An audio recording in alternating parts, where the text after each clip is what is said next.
Hello. Hi, everyone. Amy Barrickman here. Let's see, I did have some music. There we go. Oh, isn't that lovely? Hi, this is my first ever live stream. So we'll see what happens. It should be interesting and hopefully a lot of fun and hopefully useful for some people. I'm still working on the technology, so give me a second here while I figure out how to get comments. So please feel free to use the comments to ask your questions. I am going to be here for a little bit talking about a design topic. I'm gonna go ahead and turn the music off now. Okay, hi. I'm going to be here talking about a design topic, and I believe I'm streaming to YouTube and Facebook, I think. We'll see. But either way, we're going to review some information about rugs. The topic today is rugs, but you can ask a design question about anything. So feel free to type in whatever questions you may have, and I'll do my best to answer them. And maybe I will even be able to pull up, I'm working on it, but I might be able to pull up some specific recommendations for you. Let's say you're looking for some furniture. I might be able to get you a link. Can't guarantee it because this is my first live stream. I'm still putting it all together, but either way, I hope that it's informative and fun. So the topic that I have for you today is rugs. And I want to start by talking about what really is a rug. Okay, we all know what a rug is, but I'm not talking about carpet. Carpeting would mean when you're actually having carpet installed and you are having it in an entire room, wall to wall. That would be carpet. This is talking about area rugs. And they don't always need to be area rugs. This is why it's a little bit confusing. An area rug, to me, would generally mean something that you buy in a predetermined size. So let's take a look at a picture here to see what we have. So here is an area rug. I'm gonna make it bigger. I love this rug. It's beautiful. It's from West Elm. I just pulled it up before we started, so it's currently available. And this is what I would consider an area rug. But not all area rugs are like this. We can also make our own area rug by having one bound. So here's an example of some Stanton carpet. Stanton is one of my favorite brands to work with. And in Stanton, we actually will have the carpet, which comes off the bowl in a large width. Usually it's 12 or 13 feet, 2 inches. Sometimes it's 15 or 16. And then we cut it to the size we want. So then we have it bound. And that is also an area rug, but it's coming from a broadloom carpet. So that's what we're talking about today. And the first thing we're going to discuss is size. So let's talk about size. When we are looking at our area rug sizes, I have a handy little graphic for us here. While you can see me, I'm actually looking through all my graphics that I've saved. There we go. So this I pulled from this website, Portion Co., which is a great resource. And this company has just given us an example of how a rug might fit around standard pieces of furniture. As you can see in the top left, a 5x8. It's really, honestly, it's too small for a living room. We're starting just talking about living rooms. There are perhaps some small sitting rooms where this might work, but in general, a 5x8 is going to be too small for a living room. But what I like about this graphic is it shows us why it's too small. And the reason it's too small is because your rug, the front legs of your furniture should be on your area rug, always. So in this first picture, we see those front legs are not touching your area rug. But if you look to the right at the 8x10, which is a very common size rug, we, in this scenario, can use some standard size furniture and we can have the front legs of our sofa and chairs on the rug. So that's great. And that's really important for, I'm gonna just move this. Look at this. Isn't this cool that I can do this? You guys, I got a coffee this morning, a latte, a decaf latte. It was not decaf. I'm going so fast right now. So tell me to slow down. If I need to slow down, just put it in the comments. Okay, so in the 8x10, we see that we actually can put the feet on the rug, and that's great. That works for a lot of reasons, but if I really have my way, what I want is I want a larger rug. I'd really like to see that rug be closer to the size of the room. I like how they show us a 9x12. In the 9x12, we have the front legs of our furniture, and really we have a good portion of the furniture sitting on the rug. And if our furniture were smaller, like it is in the 8x10, we might be able to reconfigure it and have it totally sit on the rug. That's bonus points. And then when they show us the 10x14, that is a great scenario because all of the furniture is on that rug. Now, what works for you? Well, it depends, of course, on your room. It's impossible for me to say, but I can tell you this. You want your rug to fill a good portion of that room. So for a small living room, 8x10 could be great. But for most bigger rooms, or especially if you live in a new construction, you are definitely going to need a 9x12, if not a 10x14. And frankly, I have had plenty of rooms where I've had to use larger than a 10x14, where I've had to use a 12x15, which is the next standard size, or I have to have it custom cut or custom made.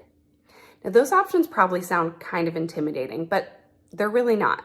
We talked briefly about broadloom carpet. So let's go back to that. If you have a room with a really, really large space, you may want to consider a broadloom carpet, because what broadloom gives you is the ability to have it made into almost any size. So this broadloom carpet that I'm showing you, as I said, it comes off the roll in a predetermined width. And from there, you can decide how long to cut it, and then you can have it bound. You also can seam it. Not ideal to put a seam, but we can do it. I have done it. And if that gives you the desired effect of filling more of your room, if you have a really large space, this is a great way to do it. This seems intimidating, but it's really not. It is probably not even more expensive necessarily than an area rug. It all depends on what you're looking for, and we will get to the material of an area rug. In this particular one, we're looking at a wool, and wools are more expensive, but wools are also really nice. They feel soft, and they're one of the most durable things you can have because things actually wash out of them. So my point here is, don't be intimidated by using a broadloom carpet. If you have a room that is either an unusual size or too large for a standard size, go to your local carpet store, see what they have, and get some pricing on what it would cost to have something made for your space. It is way less intimidating than it sounds. And actually, there are some really great websites for this. There's a website called Ernesto. Now, I have not used Ernesto personally, but I know I have worked with people who have, and from what I understand, they will send samples to you and they will fabricate your rug in whatever size you need. So Ernesto, I'm sorry, it's not Ernesto, it's Ernesta. Ernesta, it's right here on this, on this picture. And I'm showing this to you just to close up our sizing discussion, because the sizing of your rug is really important. It comes before design, style, or material. It's the most important thing. If the rug isn't the right size, then it's worthless to you. So get one that fits well. And in this room, what we're seeing is a living area where all of the furniture is sitting on the rug. I like how it comes not quite to the edge of the room, because in this room they have like a desk area, so they need to be able to pull out those chairs. Something to think about. If you have a room with traffic, you want to make sure you're either walking on the rug or off the rug. In this situation, we want those chairs to be off the rug. We want to be able to pull them out without ramming into that rug. So that's how they got this size. But see how it really fills the space. If those chairs weren't there, I would take it even wider. I would maybe go another 6 inches, another foot, depending on what we're doing and what the rug is. So Ernesto is a great resource. I'm not affiliated with them. This is not sponsored, but I can recommend them because I know that they carry a lot of the rugs that I like from my local carpet store. Shout out to my local carpet store, Norman Carpet One in Bryn Mawr. They have fantastic options and great people. Also not sponsored, but thought I'd throw it in there. If you live in my area and you can get to Norman Carpet One or a store like that, definitely shopping local is great. You want to be able to see and touch and feel, and the people in that store will be able to help you with the fabrication. But Ernesta is a great source online. If you want to get samples, always get samples. It will help you to get samples, and it will help you to get the custom size that you're looking for. So that's a great resource. Okay, so we've talked about what it's like to use an area rug and what it's like to use broadloom carpet. But have it made into an area rug. I want to just add one more little detail, something that rug companies have been doing in the past decade or so. When you search for a rug online, you might be searching for an 8x10, and they'll show you everything in the 8x10 category. But some of those rugs may in fact be 7'9" by 9'6". The point is, sometimes the rugs sizing, it's not always a clean 8x10. Sometimes they shrink it a little bit. Sometimes it's a little bigger, pretty much never, but it probably happens sometimes. The point is, pay very close attention to the exact dimensions of that rug because you want it to be exactly what you want. And if you lose 6 inches all the way around that rug, that changes the entire feel of your room. So don't let that happen to you. Be a smart consumer and look at what is there. Okay, so now we've talked about sizing. Every room is different. Some rooms are unusual size. But when it comes to shape, I'm almost always going for a rectangle. Square, sometimes round. But what I don't always love to see is when a carpet actually takes an unusual shape, like an L or like a U, to cut around something in the room. In my opinion, it doesn't feel quite as elegant. I'm not saying never. There are situations where I would do it, but in general advice is stick with a basic shape.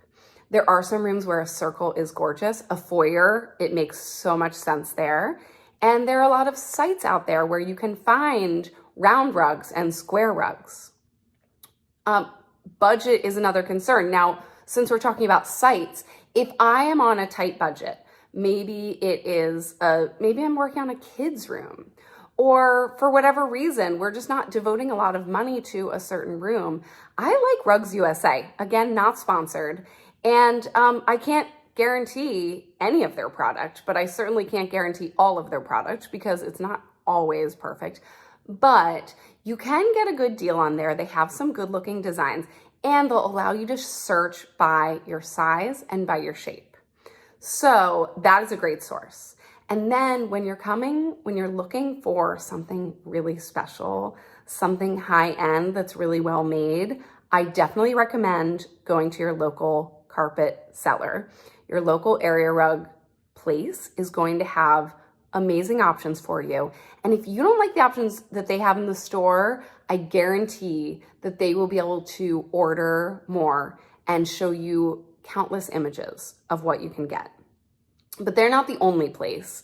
I love the rugs from ABC Carpet and Home, which is based in New York, and they have a great website. They have some one-of-a-kind area rugs, and then they have a lot of other options. And then in the middle range, we have Pottery Barn, Ballard Designs. I mean, these all can give you fantastic options. So feel free to ask me any questions you might have about area rugs and about anything design related. Let's see. Okay, so we have a question here. Hi, thank you for joining us. Oh my gosh, this is so fun. Okay, this question is about bar stools. What bar stools are good for a family that has kids with peanut butter hands and can't spend a lot right now. Okay, well, let's start with this. When we're talking about buying a piece of furniture for our home, I'm always considering what I want the look to be. That's the first thing. But then I'm considering the budget and how long does this furniture need to last? Obviously, I want everyone to have the heirloom furniture that lasts the rest of their lives and is gorgeous. But let's be realistic. A lot of us have children. A lot of us have pets, husbands, wives. I mean, I don't know, whatever. We live in these spaces. So we're not always buying the heirloom quality furniture. So especially with bar stools, which tend to really get beaten up, I will go to a place like Wayfair. Now, before I give you any recommendations, I want to start by talking about what is the right size, okay? Because it's very confusing. There are counter stools and there are bar stools. And then this helpful little graphic also is going to show us where a chair is typically, and then their spectator height, which is probably not something you're putting in your house, but hey, never say never. So a chair they're saying 17 to 18. I say up to 20 is a chair because your table's usually going to be 30 inches. Counter height is what you're going to use in most, but not all kitchens. So if your kitchen has a 36-inch counter, which most are, you want counter height. You do not want bar height. And believe me, I have cut down bar height stools to make them counter height, and it just doesn't quite work. We did it with these stools. The client and I decided, we ordered them knowing they were bar stools, and we thought, okay, we'll cut a few inches off. We'll have a furniture guy do it. And they were gorgeous, but there was just something maybe about the physics of it. It never was quite right. So definitely make sure you get counter height stools if you have that standard 36-inch counter.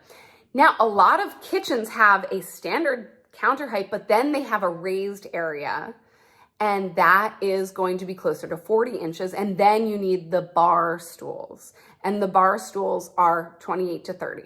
30 is really what I think of. I think 20 for a chair, 24 for a counter, 30 for a bar height. But you need to measure your space to make sure anything you're getting is correct. And just like I was saying with rugs, just because it's called a counter height doesn't mean it's going to be the right fit for your counter. So it's very important to pay attention to measurements at this stage in the game. It's really going to save you time and money. So that is, okay, let's close this out. That is just a brief little thing on bar or counter. Now, for a family, if you have a family and you want to have counter stools, but you don't want to spend a ton, I'm going to show you a couple things. This is a favorite look of mine. This is like a Windsor back chair, but they make it in a counter height stool. There are a couple reasons why I like this. First of all, clean lines. This I can easily put in a modern home. I can easily put in a traditional home. It has such a sleek look, and it also is elegant enough that it won't feel out of place. So I love that for this reason. Another reason I love it is there are no soft surfaces on these, so you can easily wipe them down, and if your kids get peanut butter or whatever it may be, it'll come right off. So that's great. And I also love that these are going to be somewhat comfortable. Okay, they're not going to be super comfortable. You're not going to eat in these for hours. But in the past, I have used those metal industrial looking bar stools. And while they look really cool in the right space, they're so not comfortable. What a Windsor back chair is going to give you is this little bit of curvature. It's going to give you probably a little bit of curve on the seat itself, so it'll feel a little better. And you absolutely can put cushions on these. You can most likely, I can't guarantee it, but you most likely can find ready-made cushions for these that you can use. And then if they get destroyed, no big deal. You toss the cushion, you can get a new one. But you'll still have this stool, especially if it's real hardwood. You'll have this stool for a long time, and it's a classic look. You kind of can't go wrong with this look. Now, I pulled up one example of what not to get that I'm just going to show you. Look how gorgeous these are, okay? These are from CB2. They're, oh, so beautiful. I love those. Why am I showing you something you can't have? Well, it's really just it's a learning lesson. It's a cautionary tale. These are gorgeous, but as you can see, they're $700, which is not nothing. I mean, in the design world, I can spend $100 on a bar stool. I can spend $3,000 on a bar stool. It just depends on the project. But this is pricey, and these are upholstered. And upholstery is not going to be your best choice if you have a family or pets or any concern. This is for someone who has a special space, and it's going to look fabulous, and it's going to be used infrequently. Maybe you have a bar area. Maybe you're lucky enough to have one of those like awesome tucked away adult bar areas.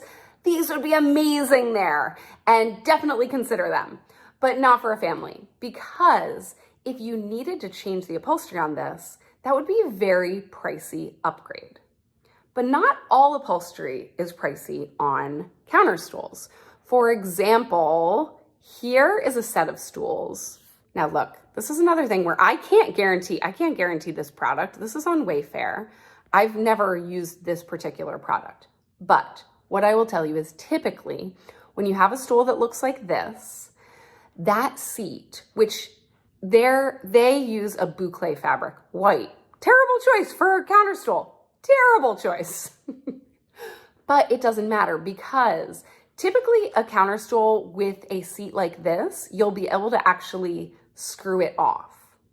So what that means is you can take that entire seat off, you can cover it with a new fabric, or what I love to do is like a pleather. I shouldn't say pleather, a faux leather, a gorgeous imitation leather. That would look great and be super wipeable, amazing for kids. Now, the question specifically mentioned peanut butter hands, and I cannot guarantee that you won't get peanut butter in those little cracks. In fact, I almost can guarantee that you will get peanut butter in those little cracks, but I think it's worth it, because I think that the material is durable enough that you'll be able to wipe it down, maybe even like spray it. This is not real rattan. This is imitation, which is better in this situation. And you'll be able to pop that seat off, cover it. And how chic do these look? I mean, I think they look awesome. I think these would be great for a modern house, but also for a house that is, let's say, transitional. Let's say it has a lot of traditional features, but you want a little bit of that clean, crisp, modern touch. To me, this totally blends. So I hope that's helpful. Okay, let's see. Let's look at what else we're going to talk about for rugs. Okay, let's talk about pattern. Now, I already showed you this rug, but I want to show it to you again, because something to remember when you're shopping for rugs is you are looking at the rug head on. But in your real life, you never see a rug head on. It's on the ground. So you have to just tuck that into your brain and know that while this pattern is so appealing and I love it, and I think you should use it, make sure you're using it in the right room. I, for example, probably would not put this rug in a living room, because sofas are low and chairs are low and coffee tables cover it. I'm not going to see this gorgeous pattern. It's going to look still pretty. I'm not saying I would never use it, but I wouldn't use it for the pattern. Does that make sense?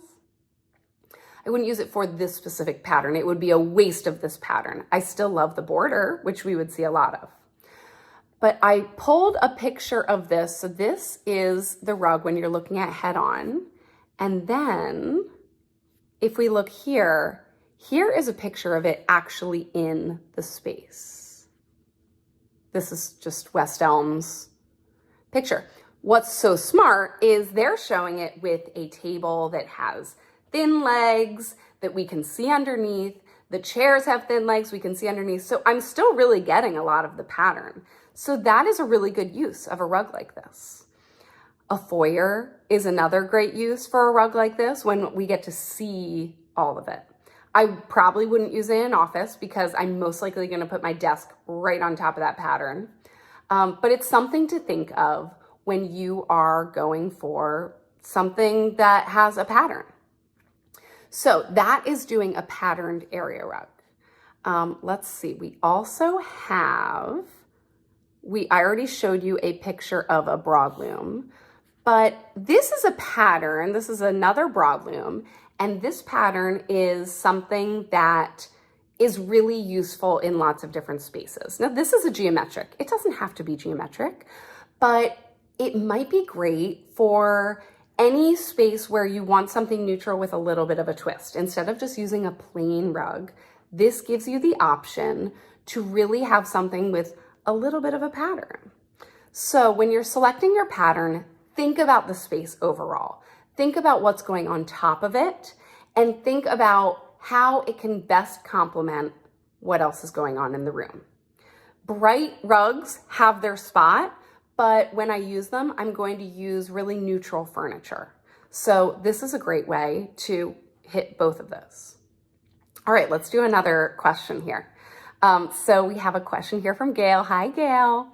Okay, for people who have a limited budget, what can you recommend for window panels that are perhaps ready-made where a trim could possibly be added, or less expensive fabrics? Great question. And Gail, you kind of answered the question.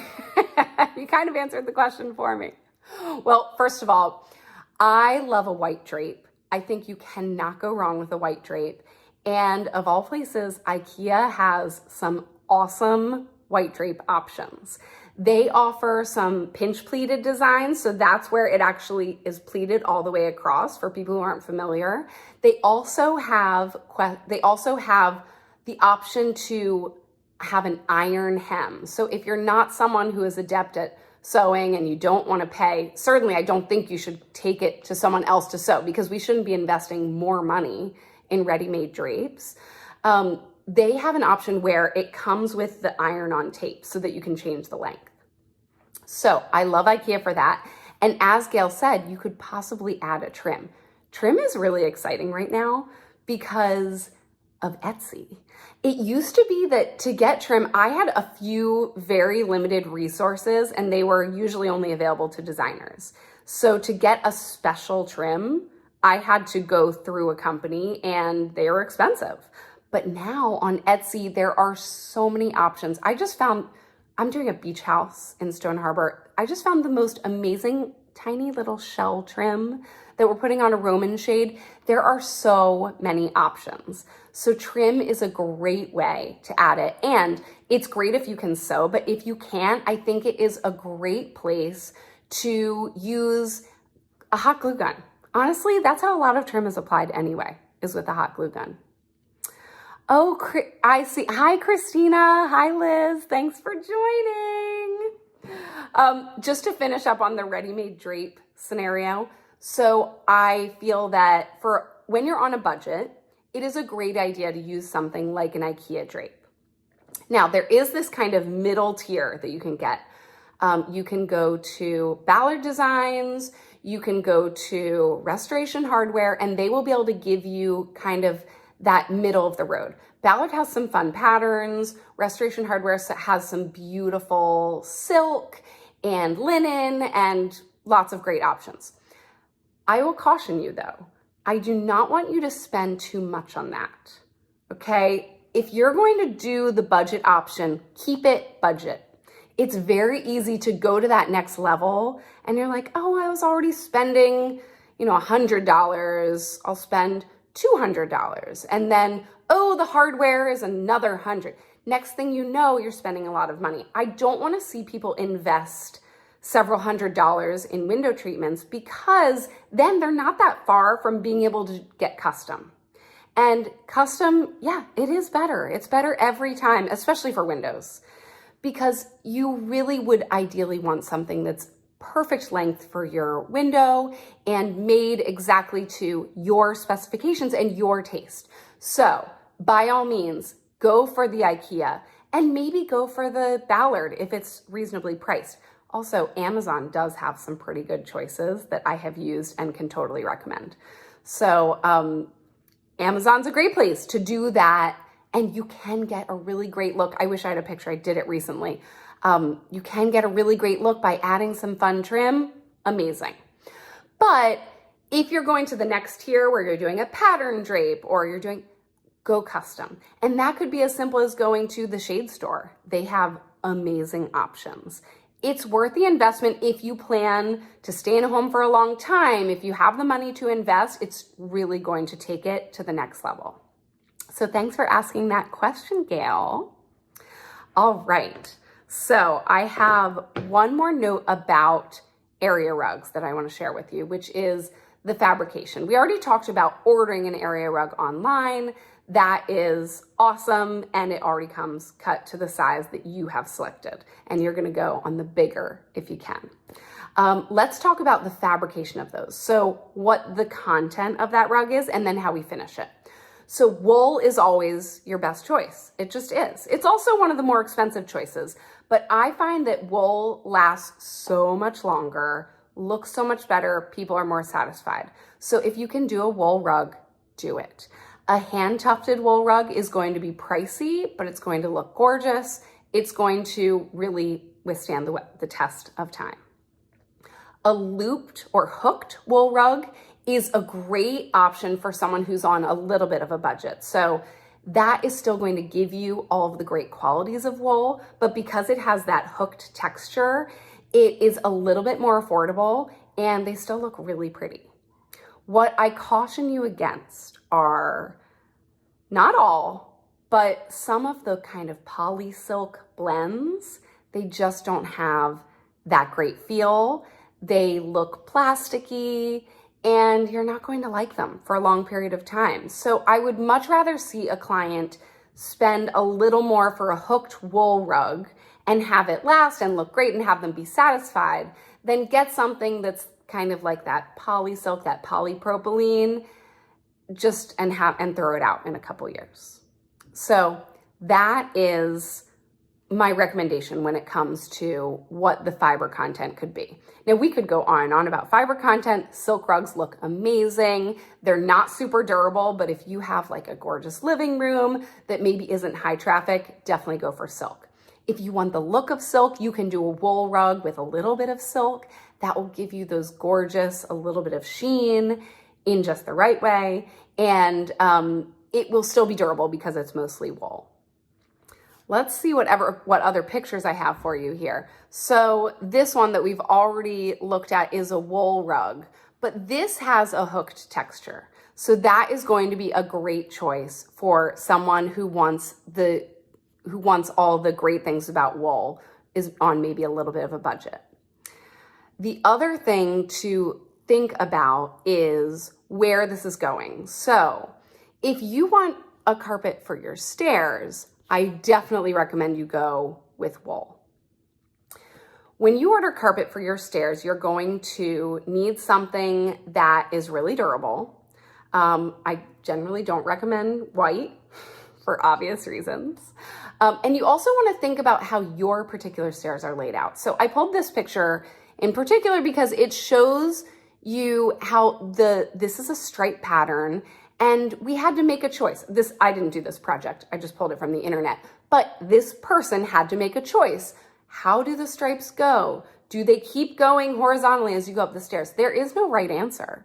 The right answer is whatever you want it to be. So I like how they chose for all of these lines to go straight up, and then when they got to the landing, they followed the landing, but then they turned the pattern. It looks great. You would not look at it and go, those stripes should have gone the other way.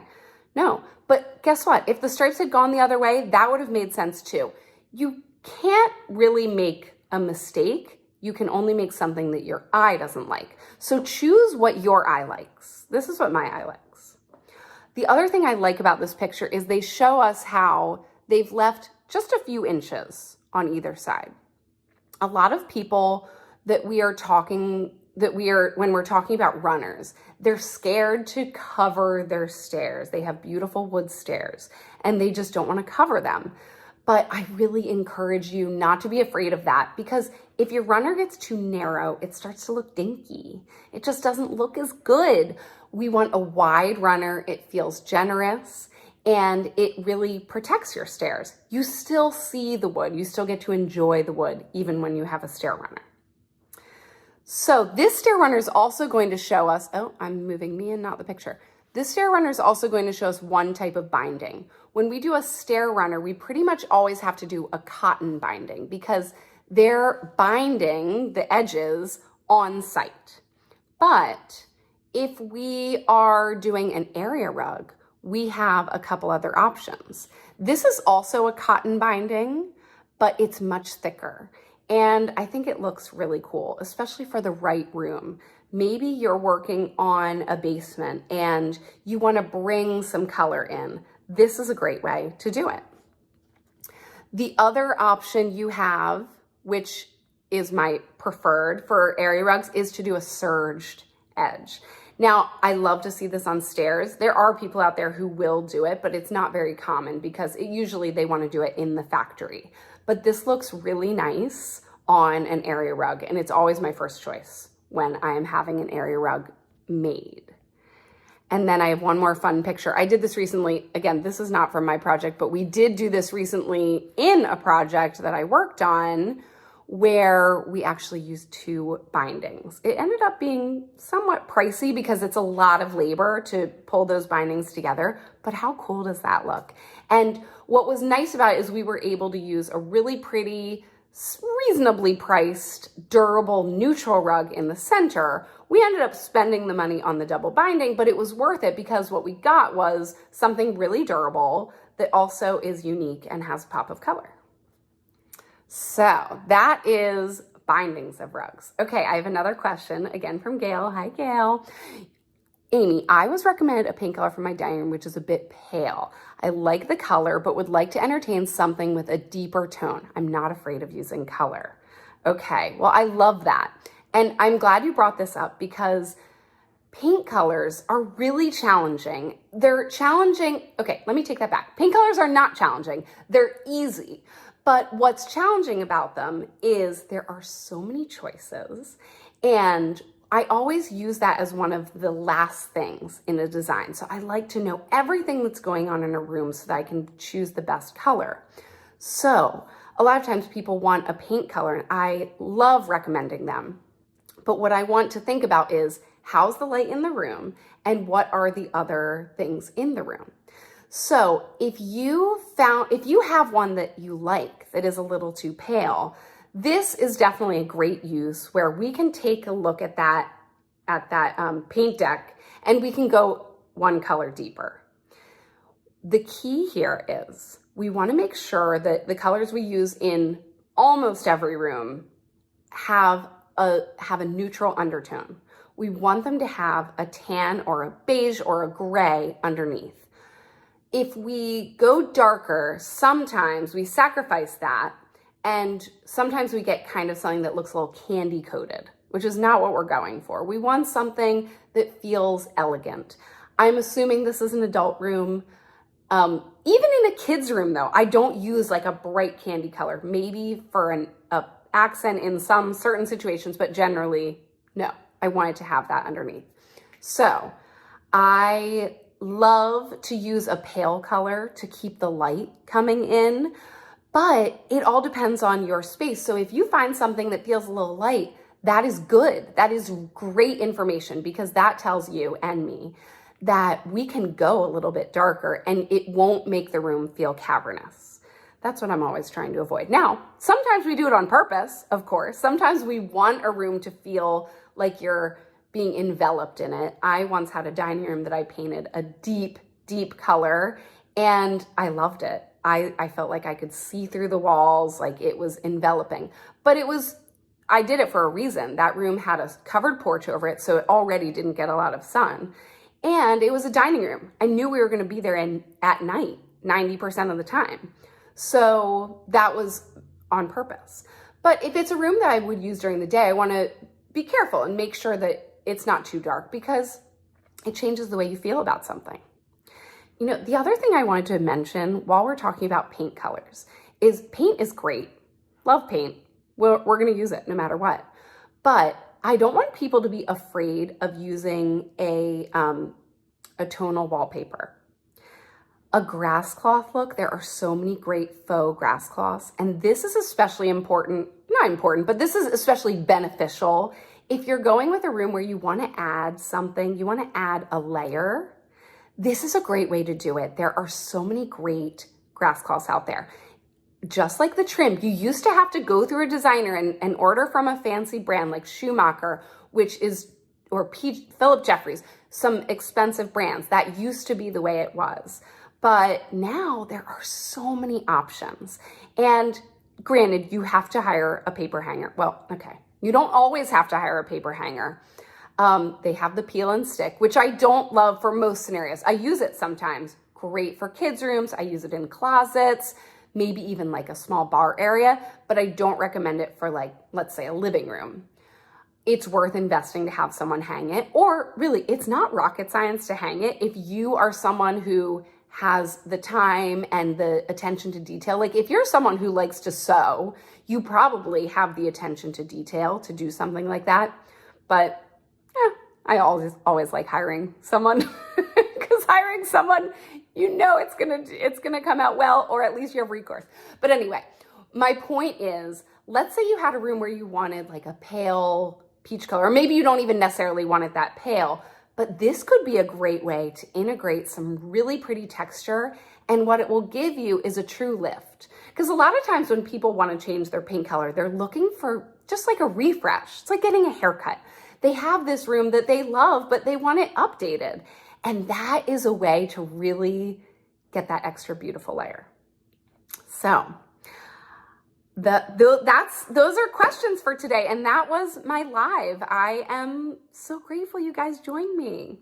I'm touched. Thank you. Thank you for coming. I'm going to try to do it again. And I think that it could be fun. And I hope that a lot of people tune in. Please like and subscribe. I think I'm supposed to ask for those things, like smash the like button. And I hope that you can join me again. Thank you so much. Have a good day. Bye.